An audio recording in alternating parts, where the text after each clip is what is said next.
Community health nursing 1 जो कि आप सभी को आज जो है इस सप्ताह में 1 से 2 दिन क्लास जो है नहीं होने के कारण आज संडे को आप जो है चौथा सब्जेक्ट देख रहे हैं। तो चलिए आज हम लोग देख लेते हैं। चौथा सब्जेक्ट होता है फर्स्ट ईयर का कम्युनिटी हेल्थ नर्सिंग फर्स्ट, जिसे शॉर्ट में हम लोग CHN 1 बोलते हैं, ठीक है ना। अब आज का वीडियो हम लोग अच्छे से देख लेते हैं, जिसमें टॉपिक है प्रोटीन एनर्जी माल न्यूट्रिशन। क्या टॉपिक है? प्रोटीन एनर्जी माल न्यूट्रिशन, इसे शॉर्ट में PEM बोलते हैं। प्रोटीन मतलब होता है प्रोटीन, एनर्जी मतलब ऊर्जा, माल न्यूट्रिशन मतलब कुपोषण, ठीक है ना। यानी प्रोटीन और एनर्जी दोनों के कमी से जो कुपोषण होता है उस चीज़ को हमको देखना है, ठीक है ना। देखिए PEM एक पोषण से संबंधी समस्या विकार है, ठीक है ना, जिसमें शरीर को पर्याप्त प्रोटीन और ऊर्जा यानी कैलोरी नहीं मिलती है। यह अधिकतर छोटे बच्चों में 6 महीने से 5 साल तक के बच्चों में पाया जाता है, खासकर विकासशील देशों में। तो हमारा देश क्या है? विकासशील देश है, तो हमारा देश में पाया जाता है, ठीक है ना। तो प्रोटीन एनर्जी माल न्यूट्रिशन का मतलब है कि यह एक ऐसा, अब चूँकि यह पोषण से संबंधी समस्या इसलिए है क्योंकि जो प्रोटीन या एनर्जी होता है दोनों हमें पोषण से मिलता है, ठीक है ना। इसीलिए यह पोषण से संबंधी समस्या है, जिसमें शरीर को पर्याप्त मात्रा में प्रोटीन और ऊर्जा नहीं मिल पाता है, ठीक है। यह अधिकतर 6 महीने से 5 साल तक के बच्चों में होता है, खासकर यह विकासशील देशों में और अधिक होता है। समझ गए? तो PEM आप लोग समझ गए क्या होता है। आगे यहाँ पे देखिए PEM के प्रकार, ठीक है ना। प्रोटीन एनर्जी माल न्यूट्रिशन के प्रकार यहाँ पे देख सकते हैं। यहाँ पे है मैरास्मस। मैरास्मस जो होता है यह क्या है? देखिए प्रोटीन एनर्जी माल न्यूट्रिशन का जो प्रकार है वो प्रकार हम लोग देख रहे हैं। तो प्रोटीन एनर्जी माल न्यूट्रिशन का जो प्रकार है मरास्मस पहला जो प्रकार है यह तब होता है जब शरीर को ऊर्जा और प्रोटीन दोनों की कमी होती है। देखिए मैरास्मस एक ऐसा रोग है, यह भी है तो पोषण से संबंधी ही रोग, क्योंकि PEM ही पोषण से संबंधित रोग है। तो भाई मैरास्मस तो ऑलरेडी पोषण, क्योंकि इसी का प्रकार है तो यह पोषण से ही कमी के कारण होगा, ठीक है ना। अब पोषण में किस चीज़ की कमी? तो मैरास्मस होता है ऊर्जा और प्रोटीन दोनों की कमी से मैरास्मस होता है, ठीक है, ध्यान रखिएगा। अब मैरास्मस का लक्षण क्या होता है, ठीक है ना। देखिए मैरास्मस का लक्षण जो होता है, इसमें मैरास्मस में बहुत ज़्यादा दुबला बच्चा जो है बहुत ज़्यादा दुबला दिखता है, त्वचा ढीली ढीली झुर्रीदार होता है, पसलियाँ साफ दिखती है, यानी छाती का जो हड्डी होता है इतना ज़्यादा बच्चा कमज़ोर होता है कि उसका अंदर के हड्डी छाती के जो पसलियाँ होती है रिब्स वो दिखता है। बच्चा चिड़चिड़ा या सुस्त रहता है, शरीर में सूजन नहीं होता है। मैरास्मस में सूजन नहीं होता, यानी मैरास्मस में फेस पर या पैर में सूजन नहीं होता है, ठीक है ना। वजन बहुत कम होता है, वेट जो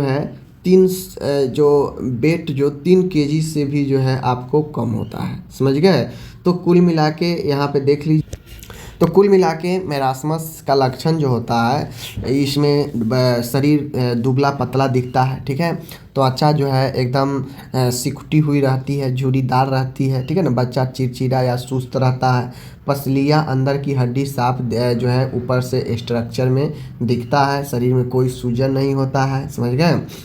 वजन बहुत कम होता है। अब रही बात इसकी कमी, मैरास्मस किस कारण से होता है? तो मैरास्मस एक तो आप समझ गए, मैरास्मस लंबे समय से भोजन की कमी से, ठीक है ना, गरीबी से। अब चूँकि गरीबी होगा तो ना ठीक ढंग से ऊर्जा कैलोरी मिल पाएगा, बॉडी को एनर्जी वाला स्रोत मिल पाएगा, और नहीं ठीक ढंग से प्रोटीन का स्रोत मिल पाएगा। तो गरीबी भी जो है कारण बनता है, ठीक है ना। बार बार संक्रमण, अगर बार बार बच्चे को संक्रमण हो रहा है तो उस कंडीशन में भी जो है मैरास्मस होने का खतरा रहता है। नेक्स्ट चीज़ें आप इसमें ऐड कर सकते हैं, ठीक है ना। अशिक्षा होने से भी हमें पता नहीं होगा कि बच्चे को क्या देना है क्या नहीं देना है, ठीक है, जिससे मैरास्मस ना हो। बात समझ गए ना। तो मैरास्मस का ये सब कारण होता है। उसके बाद मैरास्मस में और भी सारे कारण हो जाएगा कि प्रोटीन डिफिशियंसी पोषण लेना यानी प्रोटीन की कमी से आहार जो लिया जाता है उससे भी होगा, एनर्जी कम वाला आहार लेने से भी ये चीज़ें होगा। तो एक कारण में ये सारा चीज़ आ जाएगा, क्योंकि प्रोटीन एनर्जी दोनों की कमी से मैरास्मस होता है, इसलिए दोनों का कारण यहाँ पे कम होगा, तो दोनों कारण यहाँ पे होगा।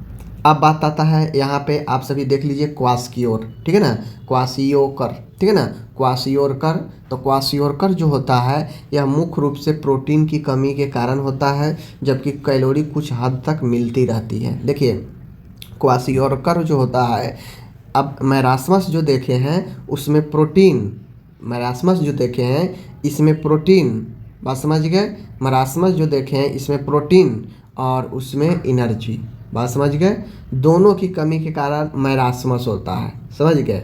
लेकिन ध्यान दीजिएगा, जब ही क्वाशियोरकर की बात करेगा तो इसमें सिर्फ प्रोटीन की कमी से होता है, ठीक है। क्वाशियोरकर ये भी पोषण से जुड़ी हुई समस्या है, पीईएम का प्रकार है जिसमें प्रोटीन की कमी के कारण जो है होता है क्वाशियोरकर, ठीक है। जबकि कैलोरी कुछ हद तक मिलता रहता है, इसमें प्रोटीन की कमी होता है लेकिन एनर्जी बॉडी को मिलता रहता है थोड़ा, ठीक है। चलिए इसमें लक्षण क्या होता है, देखिए जो आप देखे हैं ना, आप मैरास्मस जहाँ पे देखे हैं कुछ लक्षण उसका यहाँ पे भी होगा, क्यों होगा, क्योंकि वहाँ पे प्रोटीन की भी कमी है। तो जो प्रोटीन की कमी होगा क्वाशियोरकर में, तो यहाँ पे देख सकते हैं कि मुख्य लक्षण जो है क्वाशियोरकर का, शरीर में सूजन, एडीमा, खासकर पैरों में। देखिए होता क्या है, जो आप मैरास्मस देखे हैं ठीक उसका उल्टा जो है यहाँ पे होता है क्वाशियोरकर में। जैसे वहाँ पे दुबला पतला शरीर दिखता है मैरास्मस में, लेकिन यहाँ शरीर में सूजन दिखता है, वहाँ शरीर में सूजन नहीं होता है मैरास्मस में, लेकिन यहाँ पे सूजन होता है, ठीक है। खासकर पैरों में, फेस में, ठीक है ना, होता है, समझ गए। पेट जो है बड़ा दिखता है, पेट फूला हुआ यानी बड़ा दिखेगा पेट, समझ गए। बालों का रंग बदलेगा, बाल का रंग ब्राउन या रेड हो सकता है, समझ गए। त्वचा पर चकत्ते हो सकता है, बच्चा उदास या सुस्त हो सकता है, फैटी लीवर बच्चा को हो सकता है जिसके वजह से उसका पेट भी जो है बड़ा दिख सकता है। तो ये सब मुख्य लक्षण होता है, बात समझ गए ना। तो इन सब चीज़ों को आप लोग देख लीजिए यहाँ पे, यह प्रॉपर क्वाशियोरकर प्रोटीन की कमी से ये सब जो है आपके होते हैं, समझ गए। कारण क्या होता है, तो आहार में कार्बोहाइड्रेट अधिक, कारण यही होता है कि भोजन में कार्बोहाइड्रेट अधिक होना और प्रोटीन की कमी होना। तो कार्बोहाइड्रेट अधिक होगा तो एनर्जी मिलेगा, लेकिन प्रोटीन कम होगा तो प्रोटीन नहीं मिलेगा। जबकि क्वाशियोरकर में जानते हैं कि एनर्जी तो मिलता रहता है लेकिन प्रोटीन नहीं मिलता है। तो यही होता है कि कार्बोहाइड्रेट अधिक हो जाएगा तो एनर्जी तो मिलेगा लेकिन प्रोटीन नहीं मिलता है, बात समझ गए। स्तनपान जल्दी बंद कर देना बच्चे को, ये भी रीज़न होता है, बात समझ गए। तो इन सब चीज़ों को जो है आप कारण में ध्यान रखिएगा। साथ में वे लिखिएगा कि प्रोटीन से संबंधित स्रोत का कम उपयोग करना, समझ गए ना, ये भी जो है एक कारण बनेगा, समझ गए। तो प्रोटीन में सारा चीज़ होता है। अब यहाँ पे एक आता है मैरास्मिक क्वाशियोरकर, यह दोनों का मिश्रण होता है जिसमें बच्चा दुबलापन और सूजन यानी बॉडी बहुत पतला पतला और पेट निकला हुआ, ये दोनों चीज़ होता है, दुबला और सूजन दोनों मौजूद होता है, ठीक है ना। गंभीर स्थिति होती है जब मैरास्मस और क्वाशियोरकर एक साथ आ जाता है तो काफ़ी गंभीर समस्या होता है, तब दोनों का लक्षण हो जाएगा, मैरास्मस का भी लक्षण और क्वाशियोरकर का भी लक्षण जो है दोनों बच्चे में दिखता है, समझ गए। अब यहाँ पे मैं आपको सीधा सीधा बता दूँ प्रोटीन एनर्जी माल न्यूट्रिशन के कारण, ठीक है ना। अब यहाँ पे प्रोटीन एनर्जी दोनों के कमी का कारण क्या होता है, तो देखिए कमी का कारण होता है पर्याप्त भोजन की कमी, यानी जितने हमें भोजन चाहिए, भोजन की कमी होने से एनर्जी प्रोटीन की कमी होगी। बार बार दस्त होना, निमोनिया आदि संक्रमण बच्चे को गंभीर, कमज़ोर और बच्चे को माल न्यूट्रिशन बना देता है। समय से पहले स्तनपान बंद कर देना, गलत पूरक आहार यानी जब कम्प्लीमेंट्री फीडिंग शुरू करते हैं 6 महीना के उम्र पर बच्चे में, तो हम ऐसे आहार चुनते हैं जिसमें न पर्याप्त प्रोटीन है न पर्याप्त एनर्जी है, तो उसके गलत पूरक आहार से भी जो है पीईएम होता है। गरीबी और अशिक्षा, ये दोनों रीजन आपका जो है पीईएम उत्पन्न करता है। कम वजन, ठीक है ना, कम वजन, कम जन्म वजन यानी जन्म के समय कम वजन होना, ये सब जो है कारण होता है पीएम होने का। बात समझ गए ना। तो इन सब चीज़ों को ध्यान से देखिए, इसमें कोई बड़ी बात नहीं है। पर्याप्त भोजन की कमी होगी तभी तो प्रोटीन एनर्जी का कमी होगा, बार बार दस्त होगा, निमोनिया होगा, तो संक्रमण होने से भी ये माल न्यूट्रिशन होता है बॉडी में। समय से पहले स्तनपान बंद कर दीजिएगा तो बच्चे को जो मिल रहा है वो भी जो है कमी आएगा माल न्यूट्रिशन में। आप सप्लीमेंट्री फूड का अच्छे से नहीं चयन करेंगे तो उसमें भी हो सकता है प्रोटीन एनर्जी की कमी हो।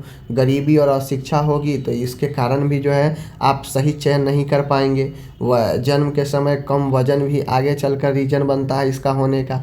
तो ये सब आपका पीईएम प्रोटीन एनर्जी माल न्यूट्रिशन के कमी के कारण है, ठीक है। अब आती है बात यहाँ पे कि आप इसका मैनेजमेंट कैसे करेंगे पीईएम का, ठीक है ना।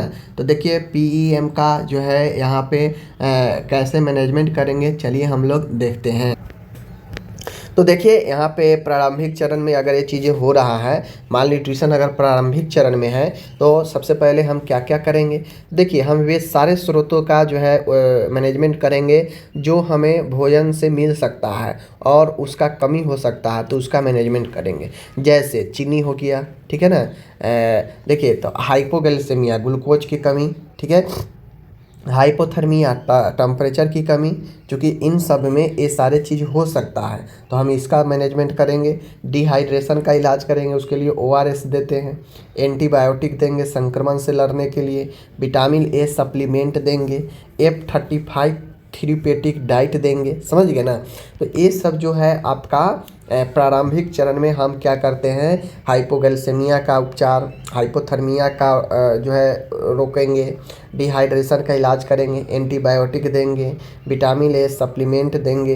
तो ये सब हम लोग देते हैं बच्चे में, ठीक है। उसके बाद आता है पुनर्वास चरण, रिहेबिलिट करते हैं, ठीक है ना, जहाँ पे F100 डाइट देते हैं, ठीक है ना। Ready to use therapeutic food यानी जो उपचार वाला भोज आहार है उसको उपयोग करने के लिए तैयार हो। High protein high calorie diet देते हैं। वेट का मॉनिटर करते रहते हैं, समझ गए ना। उसके बाद आता है मॉडरेट केस, ठीक है ना, मॉडरेट केस का मैनेजमेंट, ओके। घर पर उच्च कैलोरी व उच्च प्रोटीन आहार देते हैं, ठीक है। नियमित वजन की निगरानी करते हैं। आयरन फॉलिक एसिड की गोली देते हैं। संक्रमण का इलाज करते हैं। तो ये सब कुछ नहीं है मैनेजमेंट प्रबंध में, आप सीधा जो है ये सब लिखने की ज़रूरत नहीं है, आप डायरेक्ट जो है ये सब मैनेजमेंट में आप जो है लिखिएगा। उसके बाद क्या है, डाइटरी मैनेजमेंट है। तो डाइटरी मैनेजमेंट में क्या होता है देख लीजिए। प्रोटीन युक्त खाद्य पदार्थ हम लोग देते हैं, जैसे दाल देते हैं, दूध देते हैं, अंडा, सोया, मूंगफली, पनीर, जितना भी भुना हुआ आपका ड्राई फ्रूट वगैरह होता है उसमें प्रोटीन होता है तो आप दीजिए, समझ गए। जितना भी दाल वाला सामान है, अंडा है, ये सब में प्रोटीन पाया जाता है तो आप प्रोटीन वाला खाद्य पदार्थ। उसके बाद उच्च ऊर्जा वाला उच्च एनर्जी वाला आप जो है दवा भोजन दे सकते हैं। खिचड़ी में घी डाल के दीजिए, दलिया दीजिए, केला दीजिए, आलू दीजिए, मूंगफली चूर्ण दीजिए। इस सब में कैलोरी होता है, एनर्जी मिलता है, ठीक है। दूसरी बात, आप इसका प्रिवेंशन कैसे करेंगे। तो प्रिवेंशन आप रोकथाम इसका प्रोटीन एनर्जी माल न्यूट्रिशन का रोकथाम कैसे करेंगे। तो जन्म के तुरंत बाद स्तनपान जो है कराना शुरू करें। 6 माह तक केवल जो है स्तनपान कराएं। 6 माह बाद सप्लीमेंट्री आहार शुरू कर दें। टीकाकरण जो है करवाएं। स्वच्छता रखें। परिवार नियोजन जो है पर ध्यान दें। पोषण से संबंधित शिक्षा दें। तो ये सब रोकथाम का उपाय होता है, ठीक है। तो आज का 19वां नंबर का वीडियो अपना यहाँ पे समाप्त होता है। यह आपका कम्युनिटी हेल्थ नर्सिंग जो कि चौथा सब्जेक्ट है यहाँ पे कंप्लीट होता है। हम आज का टॉपिक पीईएम के ऊपर डिस्कस किए हैं, ठीक है। धन्यवाद।